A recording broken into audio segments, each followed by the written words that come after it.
Y ayer ya le dábamos cuenta de que el Tribunal Electoral le ordenó al Comité de Evaluación del Poder Judicial y a los demás comités, bueno, particularmente el Comité del Poder Judicial, que retomara el proceso de selección. Los otros dos comités no se vieron en esta situación de selección de los candidatos para elección de candidatos a ministros magistrados. Hoy el comité anunció que no va a acatar por el momento dicha resolución.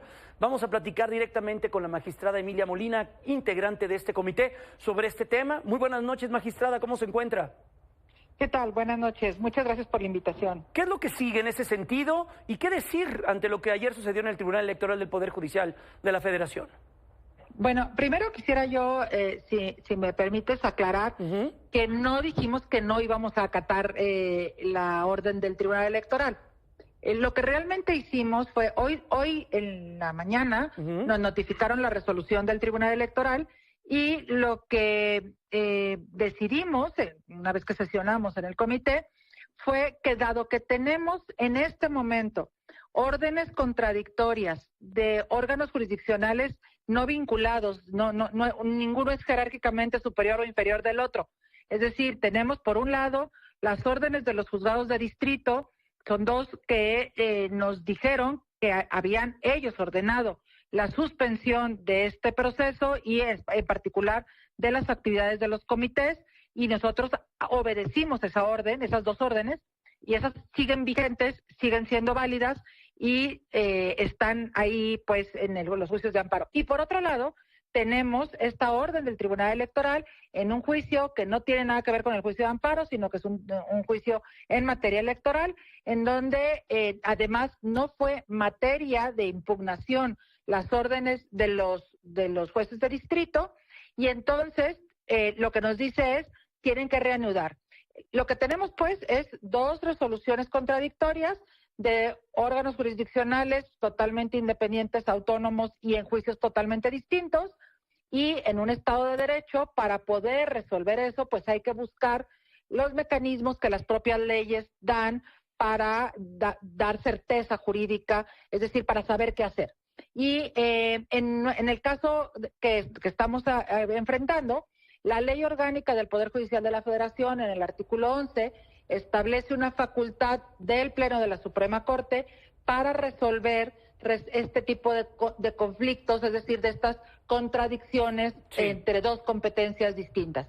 Y lo que hicimos, decidimos pedirle a la Corte que ejerza esa facultad y que nos diga cuál de las dos órdenes es la que debemos cumplir, porque evidentemente cumplir una pues necesariamente implica desobedecer la otra. Sí. Entonces, y en ambos casos tenemos apercibimientos y tenemos leyes que obligan a que se cumplan, y hay consecuencias para quien que no cumpla en los dos casos.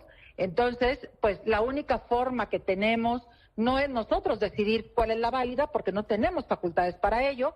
Claro. Entonces, quien sí tiene la facultad es el Pleno de la Suprema Corte, eso es lo que queremos. Solicitamos hoy mismo, lo redactamos y se presentó ante la Suprema Corte. Estamos esperando que nos digan si se admite o no esta solicitud, y bueno, si es que sí se admite, pues que en su momento el Pleno de la Suprema Corte dé pues la solución que corresponda, que decidan. Sí. Y nos digan cuál de las dos órdenes es la que hay que acatar. Magistrada, estoy platicando con la magistrada Emilia Molina, integrante del Comité del Poder Judicial. Desde su conocimiento y desde su experiencia y de la interpretación de leyes, esta decisión de emprender una acción legal contra el juez que ordenó esta suspensión, ¿qué opinión le merece? Bueno, a ver, preferiría no dar como demasiadas opiniones jurídicas al respecto, porque no corresponde a mi labor como parte del Comité de Evaluación. Yo lo único que insisto es hay que revisar esta ejecutoria del propio Tribunal Electoral, donde no es acto impugnado la resolución del juez de distrito, y habría que, yo sugiero al auditorio sobre todo pues que revise la propia Constitución. El Tribunal Electoral no tiene facultades para revisar, mucho menos para modificar o anular una orden en juicio de amparo.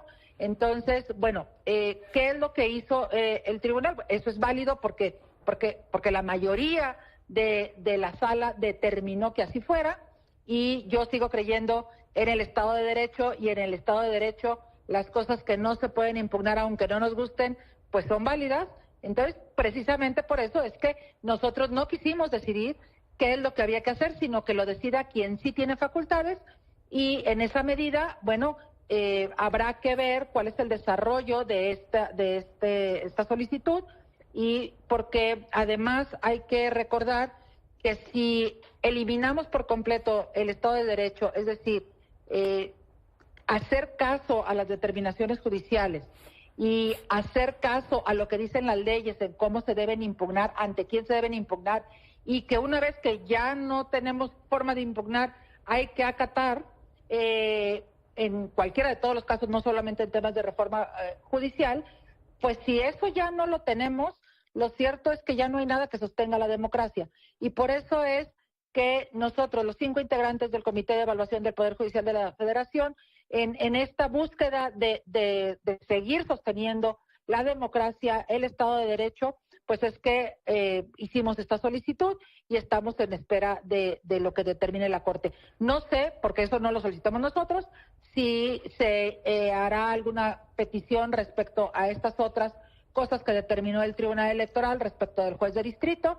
A mí me parece que el juez de distrito emitió su resolución con las facultades que la Constitución le otorga, y en esa medida nosotros acatamos esa orden porque la Constitución en el artículo 107 establece que debe obedecerse, y además la fracción 17 del 107 constitucional dice que quien desobedezca una suspensión dictada en un juicio de amparo debe ser sancionado penalmente. Entonces, bueno, hay un entramado jurídico, hay muchos argumentos que se pueden dar a favor o en contra, pero nosotros, bueno, en esa medida de protección del Estado de Derecho y de recuperar lo poco que podamos recuperar ante esta reforma que, por lo menos yo he dicho en muchos espacios desde hace muchos meses, que es absolutamente inconvencional, pero que está vigente, pues hay que recuperar lo poco que podamos del Estado de Derecho para poder seguir sosteniendo la democracia de nuestro país, y eso creo que nos compete a todos. Muchas gracias, Emilia Molina, integrante de este comité, el comité que pertenece